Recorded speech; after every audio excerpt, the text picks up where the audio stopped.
a finite life left in that degraded soil. This beautiful organic soil is perpetual. It'll last forever. Right.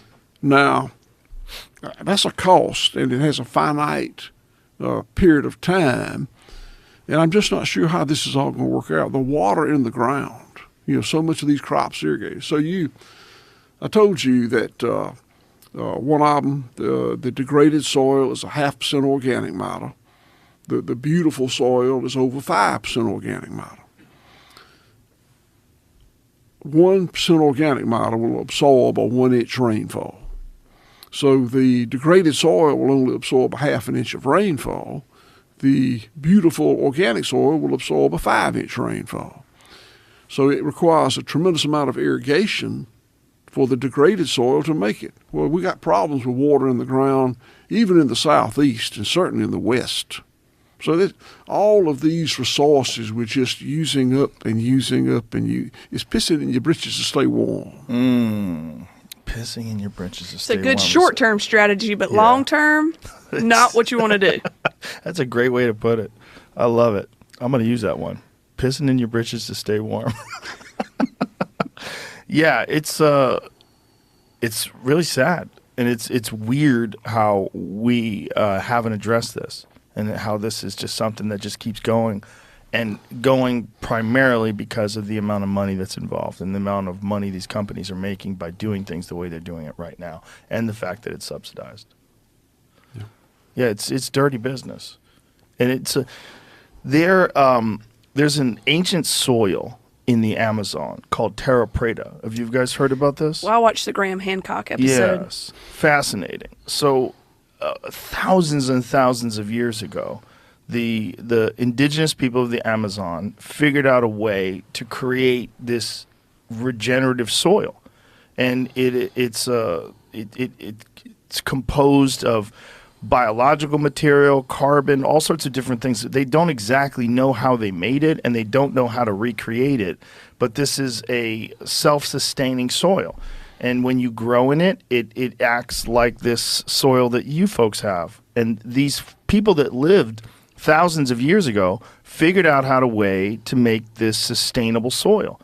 It just seems like that is something. If there's so much money involved in all this, that's something that someone would be able to figure out how to recreate today. This is the Terra Preta. This is the stuff that exists. So on the left, you see the actual soil, what it looks like before it's treated. That Terra Preta on the right is entirely man-made, and entirely man-made from an unknown origin. I mean, we know the people that live there, they're the ones who did it, but we don't know how they did it. And what we do know is that you can grow on that indefinitely. You can just keep going. They're calling it biochar, Terra Preta, but it's a phenomenal soil for growing crops on and for growing things on. And it seems like that should be something that someone should invest in. Some sort of research. I mean, look, if they figured out how to do it thousands of years ago, and we assume that they didn't have computers and AI and all the different advantages that we have in terms of technology and knowledge, figure it out. There should be some sort of a large-scale project. If we're really have 57 years left of topsoil in the American farmlands due to monocrop agriculture and industrial farming, it seems like they should be able to figure out a way to do that. Actually, that's our farm. Yeah. And then you can see there that the subsoil below that guy's hand, which is like the degraded soil, and the good soil, which is above it, which is soil that we have built up. Yes. And it was built up by using the natural systems. We emulate the buffalo ranging over the continent. It's not as good. We don't have from Canada to Mexico to play with. Right. And we don't have hundreds of thousands of head, but it's a microcosm example of that. And it works. Yes. Vinny, what was the story that you used to tell that scientists figured out exactly what seawater was? Like what made seawater, and they meticulously made it in a lab, but then somehow it wasn't, after they did everything that science told them that seawater was, when they made it, it wasn't seawater. That makes me question you're right, that makes me question my reliance upon reductive science. The project that Jenny's talking about, I don't remember where it was done. Jamie could probably find They it. took seawater and broke it down as well as they could with qualitative, quantitative chemistry, and decided and it could determine exactly what was in it. Then when they put it back together, a fish wouldn't live in it. Oh, that was it. But what happened was not so much that it had too much sodium or too much whatever. It was the life was not there. There's something else. So it was the life. It was the fact that they evolved together. yeah. And then there's some organic compounds that's in the water. I There's think probably the life, the actual living microbes Yes. that they couldn't put back in there because they weren't there anymore. When you Right. took it apart, put it back together. So you just have sterile seawater. Sterile water. Sterile ingredients that made seawater. Yeah. Probably like a fish tank. But Yeah. not even, right? But- Because fish tank has fish poop and all sorts of other things that also, Have life. has life and leads to the microbes. Whew. People listening to this probably feel very helpless.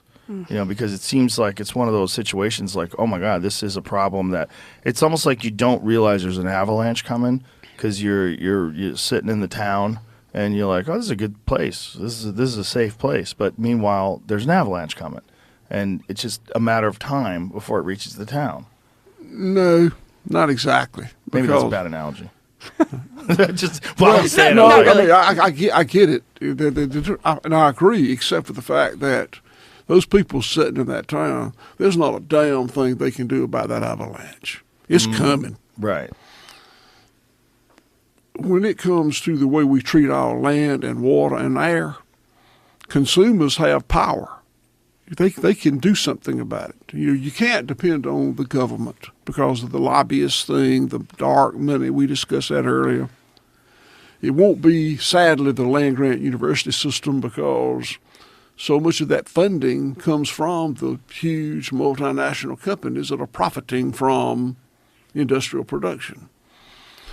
I can list a lot of things it won't come from, but if it happens, it'll be by consumers. Consumers making the choice.